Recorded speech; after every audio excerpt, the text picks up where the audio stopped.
Hello and welcome to the course of U.S. History. I'm your host, Mr. Samuelson.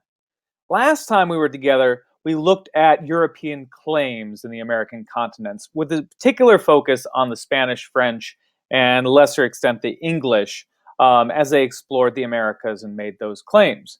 Today, we're going to be focusing on the Spanish conquests of the two major empires that pre-existed them. We looked at these cultures in the last subunit, but we didn't focus on their fall, and that's what this is going to be about today, the fall of these two empires. Now let's start by talking about the Aztec. Now, at the time of the Spanish arrival in Latin America, the Aztec were ruled by Montezuma, or Montezuma II. He was pretty well despised as a ruler outside of the Aztec Empire. The neighbors of the Aztec did not like the Aztec very much at all. Now, there existed this legend at the time that this pale-skinned god called Quetzalcoatl would one day return from the eastern seas and destroy the Aztec. This is an Aztec representation of that god here, and here's a little bit more of a modern artist's interpretation of that god, kind of creepy looking dude. Now, when the Spanish arrive in 1519, these pale-skinned creatures from the east, the Aztec don't take long to start thinking about this legend of Quetzalcoatl and wondering if there might be some sort of connection. Now, the Spanish themselves are led by this man here, Hernan Cortez. He's what's called a conquistador, or Spanish for a conqueror. And he's going to lead a Spanish expedition against the Aztec. Now, he will learn to his advantage about this legend of Quetzalcoatl. He's going to meet the Maya. We've discussed the Maya before, a former civilization, now it's still an existing culture and a people in Mexico who hate the Aztecs. Well, the Maya are going to tell him about Quetzalcoatl. And using one Maya in particular, a woman by the name of Maltzin, who knew the Aztec language and also had learned Spanish, they're going to collaborate together to use this legend to try to trick the Aztec. Now, Cortez is kind of a bold guy in even attempting to take down the Aztec Empire. He has about 800 soldiers with him. Just about 800. The Aztec Empire at this time is millions large, and he's going to try to take them down with 800 soldiers. These are pretty insane odds. On top of this, Cortez is lacking in Spanish support. He and the governor of Cuba, which is where he was before he invaded Mexico, had an argument, and Cortez had actually been forbidden to sail with his men, but he just decides he's going to go anyway. Now, upon landing in Mexico, some of his men are nervous. They know they're going up against a very powerful empire in the Aztecs, and they're learning that, oh, this Cortez guy doesn't really have permission to do this. Well, when they start talking about maybe going back to Cuba, Cortez decides to burn all of their ships. They can't go back. There is no return to Cuba. They must conquer or die. So, they set out on their plan. Now, they actually get helped on this plan because Montezuma learns about the Spanish, is a little bit nervous about this whole Quetzalcoatl deal. So he decides to invite Cortez and his men to go to Tenochtitlan. Cortez is thinking, oh, great, free pass to Tenochtitlan. This is not too bad. We'll get right into the city. But once he arrives at Montezuma's palace, he gets a little bit nervous.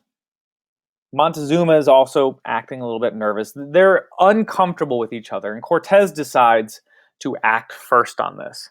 And he and his men, one night, capture Montezuma. And they hold him hostage in his own palace.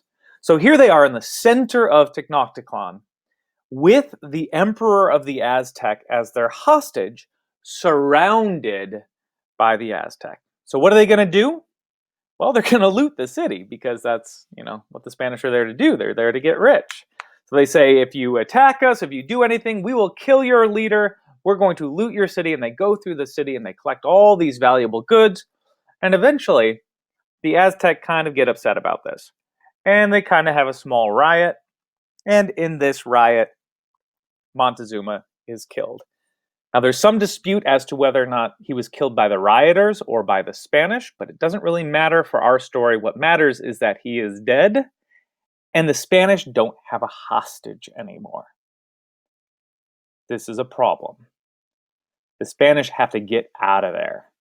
So they take off, and they leave much of their wealth behind. They aren't able to get a lot of the wealth of the city out of Tenochtitlan at this time, although they do certainly take some.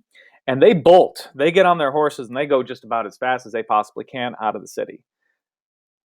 But one thing that they left behind, besides a lot of their wealth, was smallpox, a European disease for which the Aztecs have very little natural resistance against.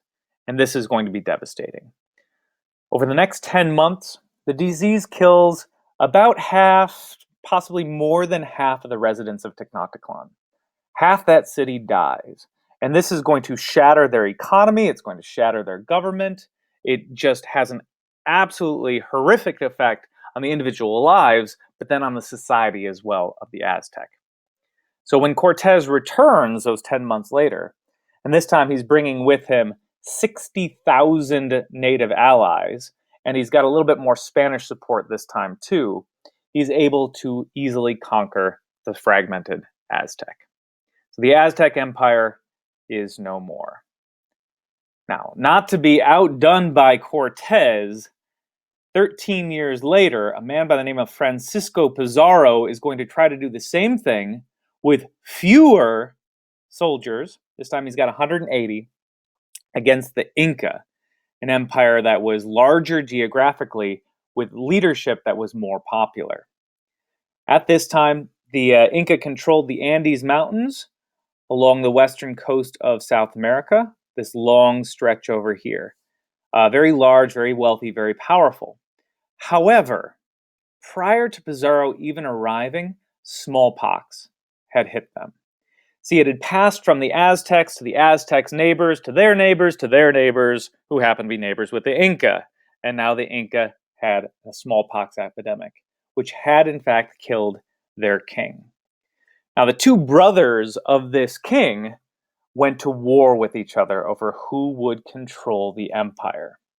And just as Pizarro is landing in Inca lands, Atahualpa, one of those brothers, has won the Civil War.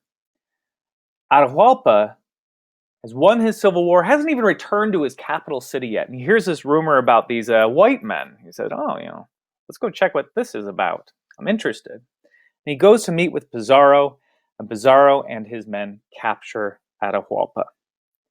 Now, the Inca arranged for this huge ransom. They had to fill they looked at Atahualpa's prison cell, and they said, if you can fill this room with gold and another one with silver, then we will set you free. And the Inca say, oh, yeah, okay, we can do that. That's no problem. We've got tons of gold and silver. So they fairly quickly fill those rooms with gold and silver, and the Spanish say, wow, they can fill those rooms that quickly? They must be so rich. Let's go get it all. And so they kill Atahualpa rather than returning him, because an empire without a ruler is much easier to conquer than one with a ruler.